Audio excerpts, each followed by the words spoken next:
नमस्कार, सियासी अखाड़ा देख रहे हैं आप। मैं हूं आपके साथ वरुण गोयल। सरकारी नियम यह कहता है कि 50-55 की उम्र या लगभग 20 साल की सर्विस के बाद जो लोग इनकम्पिटेंट हैं, काम ठीक से नहीं कर रहे हैं, सरकार उनको हटा सकती है, हटाती है।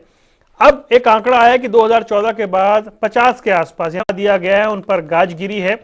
मैसेज ये है कि सरकार भ्रष्टाचार को लेकर के, लापरवाही को लेकर के गंभीर है। सवाल यह है कि इससे पहले क्या स्थिति थी और अब ये जो आंकड़ा सामने आया इसके मायने क्या है, इस पर चर्चा करेंगे। पहले रिपोर्ट देखिए।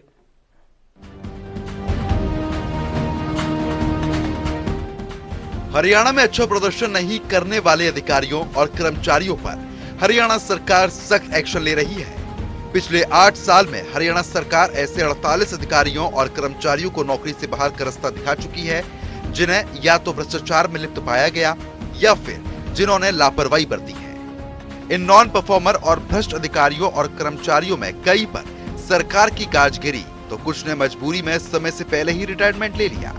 नौकरी से बाहर का रास्ता दिखाए गए इन अधिकारियों और कर्मचारियों में असिस्टेंट प्रोफेसर, सब इंस्पेक्टर, नायब तहसीलदार, डीआरओ समेत कई विभाग के अधिकारी और कर्मचारी शामिल हैं, जिन्हें पिछले 8 सालों में बाहर का रास्ता दिखाया गया है। हरियाणा सरकार ने जिन पैमानों पर यह कार्रवाई की है, उनमें अब भ्रष्टाचार में शामिल होने पर नौकरी जाएगी, जाली सर्टिफिकेट से नौकरी लेने वालों पर सख्त कार्रवाई की जाएगी। इतना ही नहीं, ड्यूटी के दौरान एब्सेंट रहने पर भी गाज गिरेगी। हरियाणा सरकार समय समय पर अधिकारियों और कर्मचारियों के प्रदर्शन का मूल्यांकन करती रहती है। साथ ही जहां सेवा रिकॉर्ड की समीक्षा करने के बाद ईमानदारी से काम करने वाले कर्मचारियों को सम्मानित भी किया जा रहा है, तो वहीं गैर प्रदर्शनकारी कर्मचारियों पर कार्रवाई भी हो रही है और इसी के तहत 48 नॉन परफॉर्मर और भ्रष्ट कर्मचारियों को बाहर का रास्ता दिखाया गया है। और चलिए चर्चा की शुरुआत करते हैं। कई खास मेहमान हमारे साथ जुड़ गए। वेद प्रकाश विद्रोही कांग्रेस का पक्ष रखेंगे, विजेंद्र रेड्डी इंडियन नेशनल लोकदल से, पंकज बेनीवाल आम आदमी पार्टी से, प्रोफेसर वीरेंद्र सिंह चौहान भाजपा से हैं। शुरुआत मुझे उन्हीं से करनी थी, लेकिन अगले कुछ ही क्षणों में प्रोफेसर वीरेंद्र सिंह चौहान जुड़ जाएंगे। विद्रोही जी, ये एक आंकड़ा दिया गया है कि 2014 के बाद इतने अफसरों पर, इतने अधिकारियों पर कार्रवाई की गई है। मतलब नियम पहले भी थे लेकिन उतनी सख्ती से लागू नहीं थे जितने अब लागू हैं। ये एक अच्छी पहल के तौर पर देखें या फिर ये नियम पहले भी थे और पहले भी इस्तेमाल हो रहे थे, अब कुछ बदल गया है? क्या कहना चाहेंगे? दर्शकों को नमस्कार। आपने 48 नॉन परफॉर्मेंस कर्मचारियों को हटाने की बात 8 साल में कही। जुमलेबाजी करना बड़ा आसान है। इन नॉन फॉर्मर 48 कर्मचारियों में कौन से आईएएस अफसर हटा दिए, कौन से एचपीएस अफसर हटा दिए, कौन से एचपीएस अफसर हटा दिए, कौन से प्रथम श्रेणी के अधिकारी हटा दिए। छोटे छोटे कर्मचारी जो पहले भी पकड़े जाते थे, आज भी पकड़े जाते हैं। छोटी मछलियों को पकड़कर भ्रष्टाचार खात्मे का दिखावा किया जा रहा है। इस सरकार के अंदर 2.5 दर्जन से ज्यादा विभिन्न घोटाले हुए हैं, जिसको मुख्यमंत्री जी ने भी स्वीकारा है कि घोटाले हुए हैं। सब पर एक बड़ा जुमला खींच रखा है कि एसआईटी बना दो। आज मैं चुनौती देता हूं भाजपा के नेता को, वो बता दें क्या मुख्यमंत्री और गृह मंत्री को मालूम है कि आज तक कितनी एसआईटी गठित की है और उन एसआईटी का क्या हुआ? क्या किसी की रिपोर्ट आई? क्या उन एसआईटी की रिपोर्ट के आधार पर किसी भ्रष्टाचारी को बेनकाब किया? केवल भ्रष्टाचार के आंकड़ों को दबाने के लिए नौटंकी की जाती है। अरबों रुपए के घोटाले हो रहे हैं, कोई बड़ा घोटालेबाज पकड़ा नहीं जा रहा। बड़े आईएएस आईपीएस ऑफिसरों के बाकायदा बोलियां लगती हैं ट्रांसफर और पोस्टिंग में।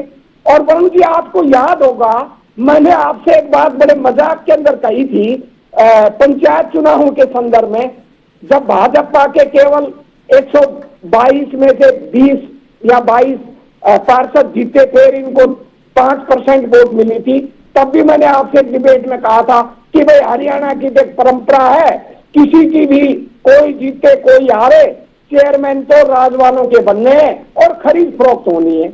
अगर भ्रष्टाचार नहीं हो रहा तो भाजपा के लोग बिना बहुमत के, बिना इनके लोग जीते, क्या वैसे ही जिला परिषद और ब्लॉक समितियों के चेयरमैन बना लिए? मेरी व्यक्तिगत जानकारी है, हर जगह 5 करोड़ से 10 करोड़ रुपए के अंदर लोग चेयरमैन बने हैं।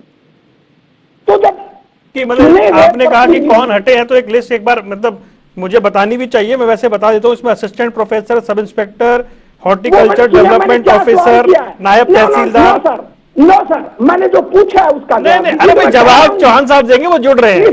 हाँ, मैंने इनकी लिस्ट की जरूरत नहीं, मैंने सुनी नहीं, मैं जानकारी दे दूंगा भाई। आपने कहा कौन हटा है, मेरे पास सूची है। हाँ नहीं, मैंने क्या कहा है, प्रथम श्रेणी के IAS, HCS प्रथम श्रेणी के अधिकारी कौन हटे हैं? क्या किसी कार्यालय के अंदर जो भ्रष्टाचार होता है उसकी जवाबदेही आप छोटे कर्मचारी बाबू पर डालोगे या अधिकारियों पर डालोगे?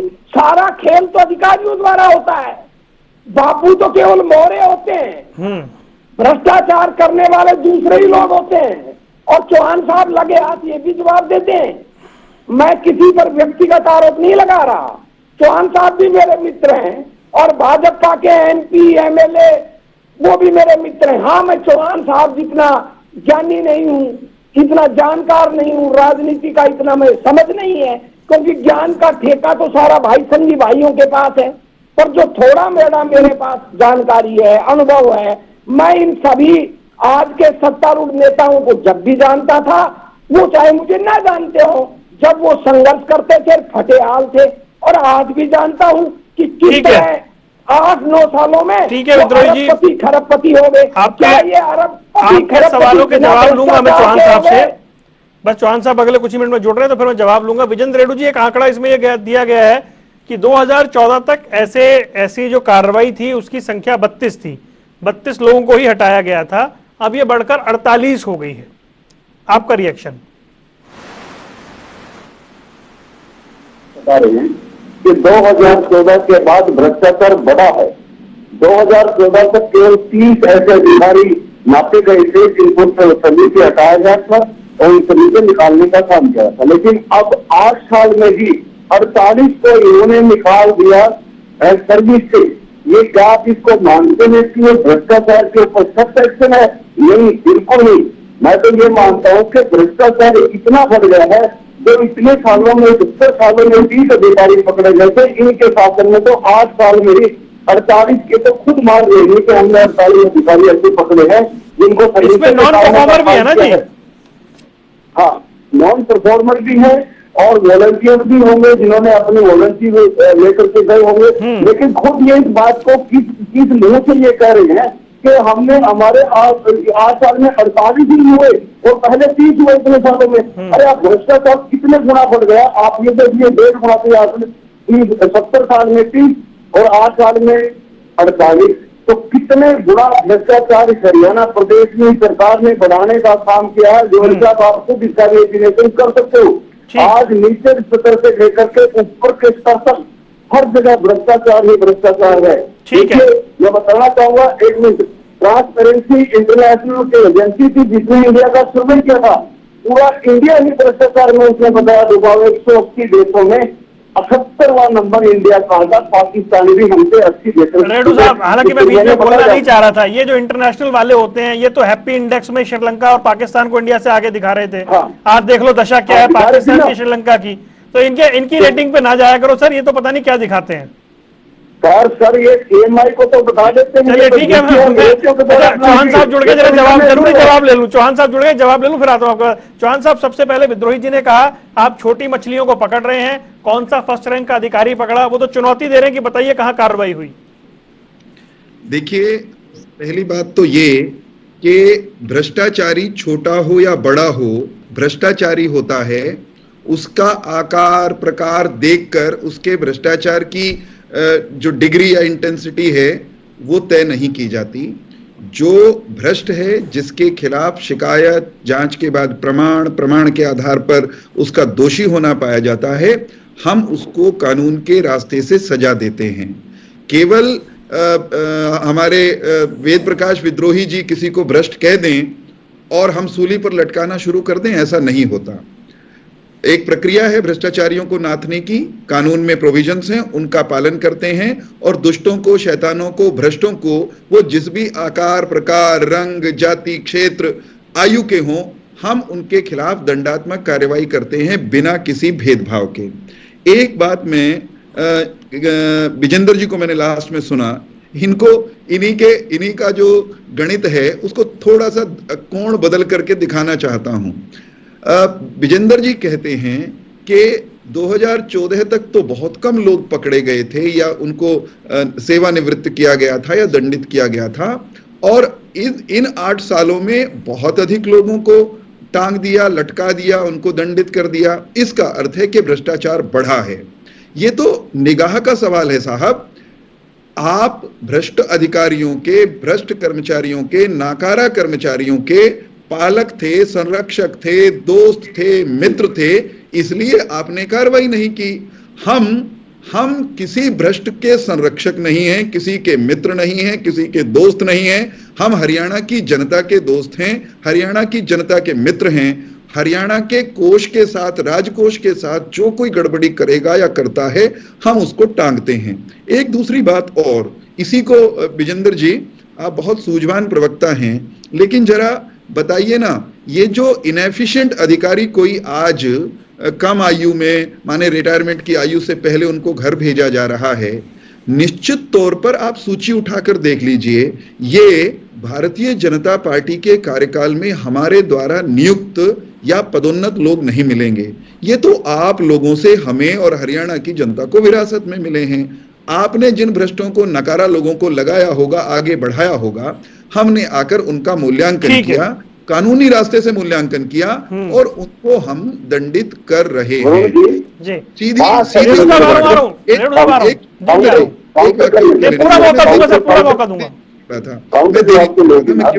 केवल एक सेकंड, मैं केवल ये कह रहा हूं, मनोहर जी के नेतृत्व में हम अगर जीरो टॉलरेंस की पॉलिसी पर काम कर रहे हैं तो हम केवल कह नहीं रहे, हम करके दिखा रहे हैं। हमने भ्रष्टाचार पर हर छोटे बड़े स्थान पर मोटे हथौड़े से प्रहार किया है और उसी का नतीजा है कि हरियाणा में अधिकारी हर स्तर के नपे हैं, जेल गए हैं, मुकदमे फेस कर रहे हैं। और हमने तो हथौड़ा हमारे वेद प्रकाश विद्रोही जी की जो आका हैं, वो जो 10 जनपद में बैठ करके रिमोट से सरकार चलाती थी, उनको भी अदालत में लेकर के गए, वो भी जमानत पर घूम रही हैं।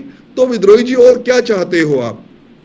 किसको बख्श दिया हमने? अभी पूछता हूं मैं विद्रोही जी से। ठीक है, मैं पूछता हूं विद्रोही जी से। रेणु जी काउंटर कर ले, फिर मुझे पंकज के पास जाना है। रेणु जी काउंटर कर ले।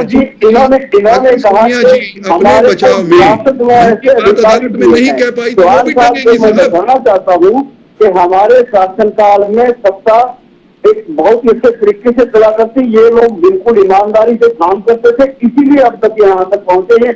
लेकिन आज की ढूंढ रवैये को देखते हुए इनकी नीति और इन्होंने आप खाया, क्योंकि आपके लोग जो जुड़े हुए हैं सरकार में, SPSC के सेंटर में करोड़ों रुपए के अटैची मिलती है, जिसमें बिना दिनों के 250 करोड़ निकल जाते हैं। तो इन लोगों को भी आप लोगों ने ही भ्रष्ट होने का कदमा देने का काम किया है। दूसरी बात, आप कह रहे हो कि भ्रष्टाचार नहीं बढ़ा। अरे भाई, ये तो खुद आपके आंकड़े हैं कि 8 ही साल में आपने 48 को निकालने का काम किया। आप खुद मान रहे हैं कि हमारे समय में अधिक अधिकारियों को निकाला गया, तो भ्रष्टाचार अधिक हुआ, तभी तो अधिक पकड़े गए। और कितने घूम रहे हैं? विजय जी ठीक कर रहे हैं, जो पकड़े जाने थे उनको तो छोड़ रहे हैं, जनता की आंखों में धूल झोंकने के लिए छोटे कर्मचारियों का मोहरा बनाने का काम कर रहे हैं। ठीक है, रुक जाइए, एक बार पंकज को इस चर्चा में लाते हैं, फिर मैं जवाब लूंगा। पंकज भाई, देखिए आपने दोनों बातें सुनी हैं भाई। पहले कार्रवाई हो रही थी, अब ज्यादा हो रही है। बीजेपी कह रही है कि हम भ्रष्टाचार पर लगातार वार कर रहे हैं।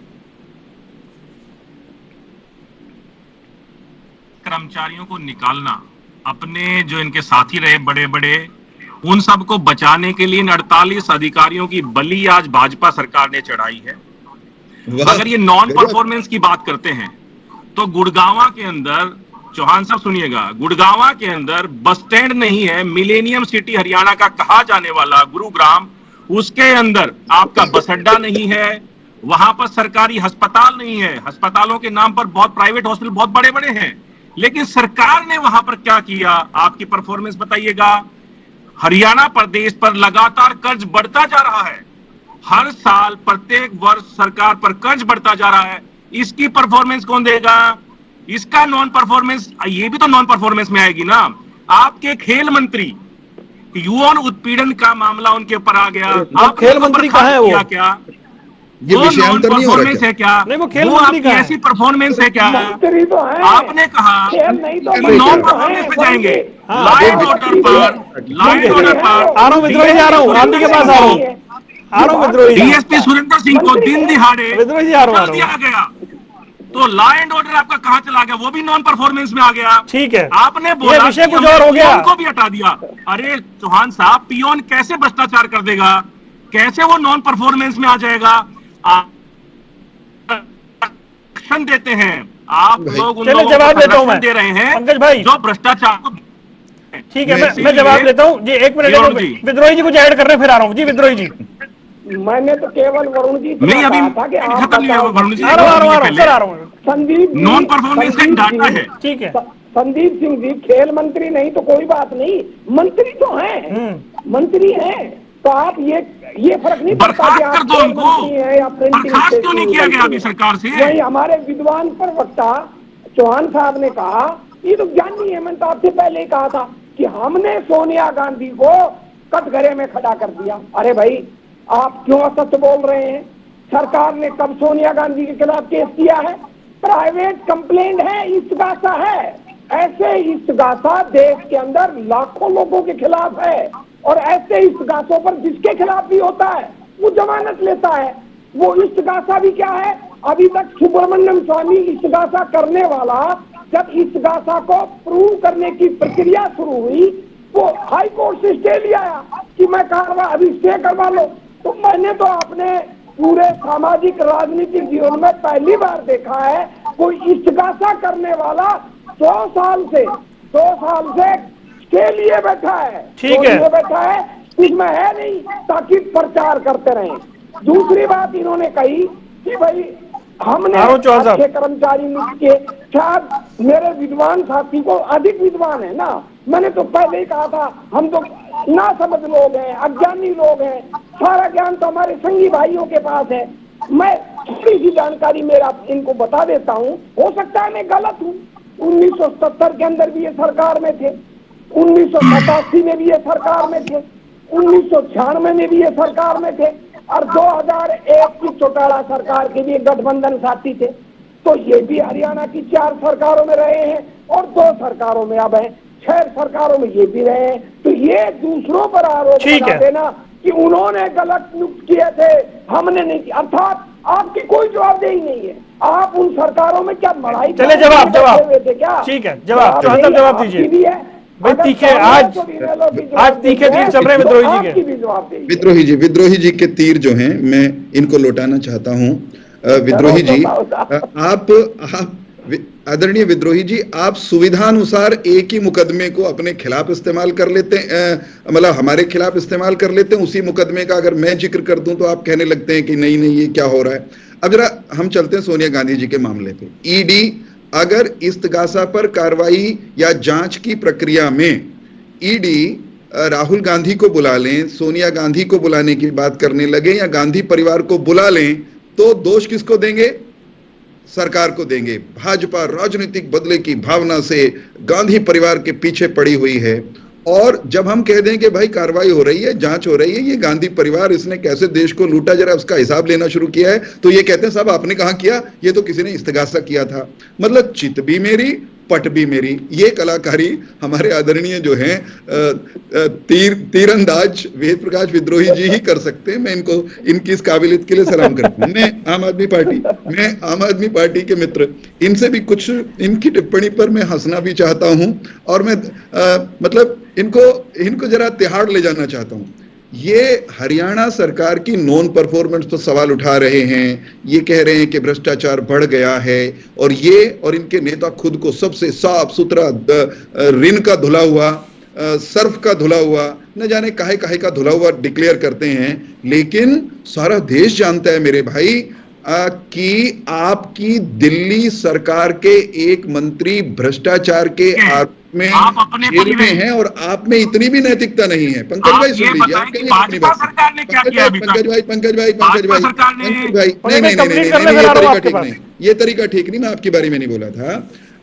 पंकज भाई, पंकज भाई, इतनी तो नैतिकता होनी चाहिए भ्रष्टाचार पर उपदेशक बनने वालों के भीतर कि वो उन मंत्री महोदय को जो जेल में मालिश करवा रहे हैं, भ्रष्ट मंत्री, उनको मंत्री परिषद से हटाकर उनकी जांच पूरी होने दें, मुकदमे की कार्रवाई को आगे बढ़ने दें। निर्लज्जता की, अनैतिकता की ये पराकाष्ठा है कि आज भी वो व्यक्ति मंत्री बना हुआ है। अरविंद केजरीवाल में न तो इतनी हिम्मत है कि उसको हटा दे और न ही नैतिकता का न भी इनके जीवन में बचा है। रही बात, ये कह रहे हैं जिस तरह से ये बोल रहे हैं ना, कर्मचारियों को, अधिकारियों को क्यों हटा दिया। अरे भाई, आप हरियाणा की जनता के साथ हो कि भ्रष्ट लोगों के साथ हो? कर्मचारी हो, अधिकारी हो, नेता हो, बैंकर हो, व्यापारी हो, जो भी गलत काम करे वो हरियाणा के साधारण ईमानदार जनता का दुश्मन है। और उसका जो भी वकील बनता है ना, चाहे कोई पंकज बेनीवाल हो, चाहे हमारे विद्रोही जी हो, उसको लोग जो हैं उसका चेहरा देख रहे हैं, उसको पहचान रहे हैं। अरे काहे भ्रष्ट लोगों के वकील बन रहे हैं? ठीक है, आप जवाब दे रहे हैं। पंकज काउंटर कर रहे हैं। ठीक है, मैंने तो कोई किसी भ्रष्ट आदमी का समर्थन नहीं, समर्थन नहीं कह रहे, वो कह रहे कार्रवाई छोटी है भाई। ठीक है, अरे विद्रोही जी, आप संदीप सिंह जो आपका खेल मंत्री है, उसने बहुत अच्छा काम किया। क्या आपने उसको बचा रखा है? बर्खास्त क्यों नहीं किया अभी तक आपके मंत्रिमंडल से? क्यों नहीं उसको पार्टी से निकाला? भाजपा सरकार के अंदर आपके पास एक यौन उत्पीड़न का एक मंत्री आपके पास है, भाजपा से उसको निकालते क्यों नहीं आप? क्यों उसको अपने अंदर रखा है? उसके ये बताओ कि गुड़गांव के अंदर सरकारी अस्पताल क्यों नहीं है? वहां पर बस अड्डा क्यों नहीं है? दिन दिहाड़े एक डीएसपी को कुचल दिया जाता है। क्यों कुचल दिया जाता है? आप उन लोगों पर कब शिकंजा कसेंगे? जो जेल में बंद है, के चेयरमैन भूषण भारती के ऊपर क्या खिलाफ कार्रवाई की? आप ये बताएं कि आपने विषयांतर हो रहा है, रुक जाइए पंकज भाई, विषयांतर हो रहा है, रुक जाइए, रुक जाइए। क्वेश्चन सुनेंगे ना पहले। सीएम विंडो पर जितने भी भ्रष्टाचार की कंप्लेंट्स आ रही हैं, उन पे आप लोगों का क्या वो है? वहां पर आपने कितने लोग बर्खास्त कर दिए? आपकी जितनी भी रजिस्ट्रियां होती हैं, उन रजिस्ट्रियों में कितने भ्रष्ट आपके तहसीलदार पाए जाते हैं, कितने आपने हटा दिए? 48 ही मिले टोटल। आपको जवाब ले लूं आपके सवाल का। पियोन को हटा दिया आपने, एक 4th क्लास कर्मचारी को हटा दिया। भैया पानी पिलाने में गड़बड़ी कर दी क्या? कैसे कैसे आपने? उसमें असिस्टेंट प्रोफेसर, सब इंस्पेक्टर, बहुत सारी कैटेगरी है। भ्रष्टाचार के अपने मंत्रियों का क्या किया, आप ये बताएं। चलिए चंद साहब, एक जवाब दीजिए। विजेंद्र जी बहुत देर से इंतजार कर रहे हैं भाई, रुकिए रुकिए, नहीं ऐसे नहीं, ऐसे नहीं। विजेंद्र जी बहुत देर से इंतजार कर रहे हैं, एक जवाब, छोटा जवाब दीजिएगा चौहान साहब। मैं केवल ये कह रहा हूं कि हमने तो हर कैटेगरी के भ्रष्ट नकारा व्यक्ति के खिलाफ कार्रवाई की है। आप जरा बताएं कि जो आपका भ्रष्ट मंत्री जेल में बैठा है, आप उसको आज तक मंत्री कैसे बनाए हुए हैं? कहना कुछ, करना कुछ, नारे कुछ, करतूत कुछ, ऐसे कैसे काम चलेगा? हरियाणा के लोग आपको देख रहे हैं, आप जो जीभ लपलपाते हुए हरियाणा में राजनीति करने की तरफ क्या खेल खेलते हैं लोग आपसे पूछेंगे ना। चलिए ठीक है, विजेंद्र जी कुछ कहना चाह रहे हैं, पालक हो, समर्थक हो। अच्छा, अब विजेंद्र जी कुछ कहना। विजेंद्र जी बहुत देर से चर्चा में नहीं है। संदीप सिंह के बारे में नहीं, और फिर वो मेरे से कह भी देंगे कि मैं कप्तान होने के नाते ठीक काम नहीं कर रहा हूँ। जी विजेंद्र जी। गोयल साहब, इन्होंने, चौहान साहब ने बड़ी अच्छी बात कही कि जो लोग काम नहीं कर रहे हैं, नॉन परफॉर्मिंग है, हम उनको हटा रहे हैं। तो नॉन परफॉर्मिंग मुद्दे पर मैं चौहान साहब को एक बात बताना चाहता हूँ। यदि आपको हटाने का क्राइटेरिया नॉन परफॉर्मिंग है, वो भी क्लास 4, क्लास 3 वाले हैं, तो ये सरकार तो टोटली ही नॉन परफॉर्मिंग सरकार है, तो सरकार को ही हटा देना चाहिए। देखिए, मैं आपको बताना चाहूंगा वीरेंद्र जी, बनाई हुई सरकार है उस जनता ने जिसने आपको एक सीट दी थी। हाँ, आपने 1 साल पहले घोषणा की थी, 8 सब डिवीजन बनाए थे हरियाणा प्रदेश में। आज तक उन 8 सब डिवीजनों में एसडीएम ने अपने कार्य शुरू नहीं किया। उन सब डिवीजनों में आज तक काम शुरू नहीं हुआ। और Haryana high court, Punjab and Haryana high court ने एक फैसला दिया था वीएलडीए का। 1 साल पहले गवर्नमेंट को क्लियर आदेश दिए थे कि 44 वीएलडीए हैं, उनको आप ज्वाइन करवा लीजिए। 1 साल से क्लियर आदेश हाई कोर्ट का मिलने के बाद आज तक आपने उनको ज्वाइन करवाने का काम नहीं किया है। एम्स बनाने के बाद से आज तक आपने वहाँ वो कार्य शुरू नहीं किया। आपकी तो सारी ही गवर्नमेंट नॉन परफॉर्मिंग है। चौहान साहब, आप हम क्या करें? ठीक है, जवाब ले रहा हूँ मैं। सरल सा उत्तर दूंगा। आदरणीय बड़े भाई विजेंद्र रेडू जी, आप संविधान जानते हैं, चुनाव की प्रक्रिया जानते हैं, सरकार बनाने गिराने की प्रक्रिया जानते हैं। सरकार चाहे गांव की हो, चाहे विधानसभा के नाते राज्य की सरकार हो, चाहे सरकार देश की हो, लोकसभा राज्यसभा के माध्यम से जो चलती हैं, इन्हें बनाने का काम हिंदुस्तान की सबसे बड़ी ताकत यानी मतदाता जनता करती है। बस आ रहा हूं विद्रोही जी। चुने हुए हैं, हम जनता के चुने हुए हैं। हमारे खिलाफ, हमारे पक्ष में भी जनता ने निर्णय लिया, कभी करेगी तो जनता हमारे खिलाफ करेगी। गजब की बात है कि आप जिनको एक सीट पर समेट रखा हरियाणा की जनता ने, आप हरियाणा की जनता के जनादेश को गलत करार दे रहे हैं। कुछ तो सोचिए, आ रहा हूं, पूर्ण बात करिए। अधिकारियों कर्मचारियों, एक सेकंड बस, एक वाक्य। अधिकारियों कर्मचारियों को नातना, गलत काम करने पर ठोकना, नापना, ये सरकार का काम है, हम कर रहे हैं। हम कुछ गलती करेंगे तो जनता उसका निर्णय करेगी, आप कोई नहीं होते। आप तो खामखा न्यायाधीश बन रहे हैं। हमारा फैसला जनता के हाथ में है, उसी के बनाए हैं। कभी गिराएगी तो वो गिराएगी, हमें विश्वास है 24 में हम फिर जीत कर आएंगे। तो रेणु जी, तो देखिए विद्रोही जी के तर्कश से कुछ एक और कुछ निकला हुआ है, एक बार देख लूं मैं क्या है उनके तर्कश में। हाँ जी विद्रोही जी, क्या दिखा रहे हैं आप? बड़े ईमानदार लोग हैं। परसों ही पंजाब हरियाणा हाई कोर्ट ने जो जूनियर ड्राफ्टमैन हैं उनकी नियुक्ति पर सवाल उठाते हुए भ्रष्टाचार का मुद्दा उठाया और इनको कहा है इनका रिजल्ट मत एचएससी अभी घोषित करे। और एचएससी के जो काम का तरीका है वो बिल्कुल गलत है, वो बायस्ड है और बायस्ड रूप से वो करते हैं। उसकी मैंने कटिंग दिखाई थी। दूसरी बात, हाँ जी, दूसरी बात, वो तो मेरी टर्न आई है ना। हाँ। अगली बात, मैं अपने मित्र चौहान साहब से पूछना चाहता हूं, आपकी तो बड़ी ईमानदार सरकार है, आपने एसआईटी नियुक्त की थी खनन घोटाले के ऊपर, क्या हुआ? डाटम का 5,000 करोड़ का घोटाला हुआ था, क्या हुआ? कल ही 2 दिन पहले ही ग्रीन ट्रिब्यूनल ने नागौर, महेंद्रगढ़, दादरी के जो क्रैशर्स हैं उन पर 30 करोड़ रुपए का जुर्माना लगाया। अनियमितता हो रही है, आपका भ्रष्टाचार नहीं तो ग्रीन ट्रिब्यूनल ने जुर्माना क्यों लगाया? 65 करोड़ रुपए का जुर्माना आपकी डाटम माइंस पे लगाया, उससे पहले 100 करोड़ का जुर्माना लगाया। कल ही एक मुकदमा एनजीटी में दर्ज हुआ है कि गुड़गांव के अंदर 1857 एकड़ जो अरावली की जमीन है वो सफाचट कर सारी हरियाली आप खा गए। आपका 120 करोड़ रुपए का जो ओवरलोडिंग का घोटाला था, जिसके लिए आपके वर्तमान अध्यक्ष श्री धनखड़ जी ने भी पत्र लिखा था, उसका क्या हुआ? छात्रवृत्ति घोटाला जो 100 करोड़ का था, उस एसआईटी का क्या हुआ? शराब घोटाला। जवाब ले लूं सर, समय इतना ही होता है ना, छोटे में बोलिए। मैं भ्रष्टाचार की बात कर रहा हूँ, मैं तो मुद्दे से भटक ही नहीं रहा। मैं भ्रष्टाचार पे उत्तर दे देता हूँ। आ रहा हूँ, कंप्लीट कर लें। आपके जो रजिस्ट्रियों के घोटाले थे उनका क्या हुआ? आपने जो कौंसिल थी आपकी फार्मेसी कौंसिल और ये जो डॉक्टरों को जो विद्रोही जी समय का ध्यान रखिए भाई, उसके घोटाले का क्या हुआ? आपके हर घोटाले ठीक है, जवाब ले रहा हूँ के नाम पर दबा दी गई। और आखिरी बात जो इस विषय की नहीं है पर मैं अपने विद्वान प्रवक्ता है, मेरे विद्वान, मैं तो अज्ञानी अनपढ़ आदमी हूँ, ये अज्ञानी आपसे पूछना चाहता है कि ईडी के 2300 से ज्यादा ईसीआर है, एक ईएसआईआर बता दो सोनिया गांधी और राहुल गांधी को छोड़कर, जिनकी कोई एफआईआर नहीं है। बिना ये एफआईआर आपकी जांच कर रही है। जवाब ले रहा हूँ, चौहान साहब जवाब दीजिए भाई। आपको जवाब दिया 2 मिनट है पूरे आपके पास, जवाब दीजिए 2 मिनट। दुरुपयोग कर रहे हैं। उत्तर सुनने ये रुकेंगे तो मैं देखिए, एक तो ये बात कि कोई व्यक्ति गांधी खानदान में ब्याह गया, इटली से आकर वो उस खानदान की बहू हो गई, उस पार्टी की अध्यक्षा हो गई। रुको, बीच में नहीं, जवाब ले लो, समय चर्चा समाप्त हो रही है, सीधा सीधा जवाब लेते हैं।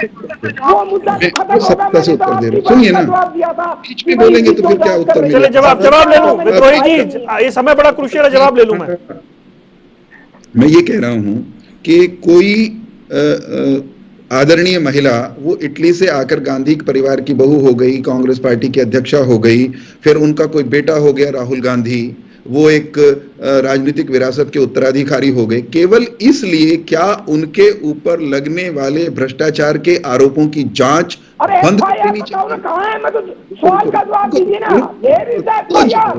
तो जाओ बेजी, आप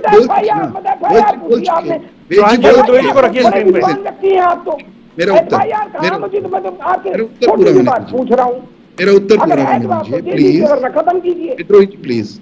विद्रोही जी प्लीज, विद्रोही जी प्लीज। मैं ये कह रहा हूं कांग्रेस की समस्या ये है कि कांग्रेस जब सत्ता में थी, जब सत्ता में रही, इसने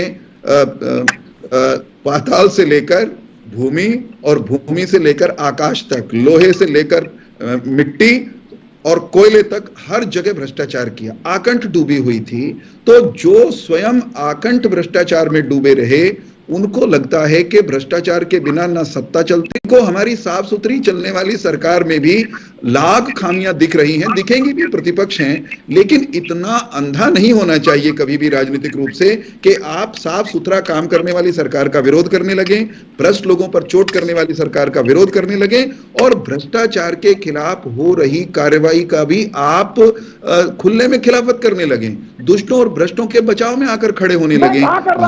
प्रतिपक्ष से समय कम है, सिर्फ 30 सेकंड है मेरे पास। सिंगल सेंटेंस एक वाक्य मेरा बचा है। बेन जी, आप मेरी बारे में बोल रहे हो ना, बताओ आपकी आवाज कैसे जाएगी? मेरा एक वाक्य भारतीय जनता पार्टी के शासन में वरुण भाई, शासन में वरुण भाई ये बोल नहीं रहे। देखो मेरी बारे में बोल रहे हैं ना ये वरुण भाई, ये अन्याय नहीं है क्या? ये जाहती नहीं है क्या? मैं ये कह रहा हूं भारतीय जनता पार्टी के शासन में नियुक्तियां पारदर्शिता के साथ हुई हैं, कहीं छोटी मोटी कोई कमी पाई गई हमने तुरंत कार्रवाई की है। इनकी तो की हुई दर्जनों सिलेक्शंस, अपॉइंटमेंट्स कोर्ट से रद्द हुई हैं, अपने गिरेबान में झांकेंगे नहीं और हमारा नाम लेकर के हल्ला मचाएंगे। हरियाणा में नियुक्तियों में जाति, जिला और झोला, इसकी संस्कृति कांग्रेस की देन रही है और इनेलो वाले मित्र अलमारियां तोड़ करके। वैसे चर्चा का समय समाप्त हो गया रेणु जी, लेकिन एक आप कुछ कहना चाह रहे थे तो एक सेंटेंस कह दीजिए 10 सेकंड में। सवाल उठाएंगे। आरोप लगा, साबित हुआ कि तोड़ करके लिस्टें बदली। एक विश्वास के साथ इनको चुनने का काम किया था। आज प्रदेश की जनता इस बात से पछता रही है कि हमने गलत हाथों में सत्ता देने का काम किया है, क्योंकि जो सरकार हाईकोर्ट के फैसले तक को लागू नहीं करती, बीएलडी के मामले में तो खुद अपनी घोषणा को पूरा नहीं करती, जिस प्रकार से डिवीजन बनाए और आज मैं माफी चाहता हूं, समय इतना ही था, वरना ये एक ऐसा विषय जिस पर चर्चा बहुत लंबी हो सकती थी, लेकिन समय की पाबंदी। आप चारों मेहमानों का जुड़ने के लिए बहुत बहुत शुक्रिया। सियासी अखाड़ा देख रहे थे आप, यहाँ रुक रहे कुछ देर के लिए। खबरों का सिलसिला लगातार जारी है।